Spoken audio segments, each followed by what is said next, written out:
DIG வருண்குமாருக்கு எதிராக அவதூறு கருத்து தெரிவிக்க நாம் தமிழர் கட்சியின் தலைமை ஒருங்கிணைப்பாளர் சீமானுக்கு தடையானது நீட்டிக்கப்பட்டிருக்கிறது. இது தொடர்பான கூடுதல் விவரங்களை வழங்க இணைகிறார் எமது செய்தியாளர் சுரேஷ். இது தொடர்பான விரிவான தகவல்களை பதிவு பண்ணுங்க. வணக்கம். அதாவது பொதுவெளியில் தனக்கு எதிராக ஆதாரம் இல்லாமல் அவதூறு கருத்துக்களை தெரிவிக்க நாம் தமிழர் கட்சியின் தலைமை ஒருங்கிணைப்பாளர் சீமானுக்கு தடை விதிக்க வேண்டும் என்ற கோரிக்கையுடன் IPS அதிகாரி வருண்குமார் சென்னை உயர்நீதிமன்றத்தில் வழக்கு தாக்கல் செய்திருந்தார். அந்த மனுவில் 2,10,00,000 ரூபாய் மானிஸ்டேடாக வழங்க உத்தரவிட வேண்டும் என்ற ஒரு கோரிக்கையும் முன்வைத்திருந்தார்.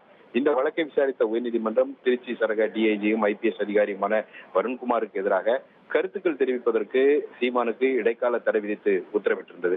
இந்த நிலையில் இந்த வழக்கு நீதிபதி தனபால் முன்பு இன்றைக்கு மீண்டும் விசாரணைக்கு வந்தபோது சீமான் தரப்பில் பதில் மனு தாக்கல் செய்யப்படவில்லை. இதையடுத்து இந்த வழக்கினுடைய விசாரணையை அக்டோபர் 15ஆம் தேதிக்கு தள்ளிவிட்ட நீதிபதி ஏற்கனவே விதிக்கப்பட்ட அந்த இடைக்கால தடையை நீட்டித்தும் உத்தரவிட்டிருக்கிறார்.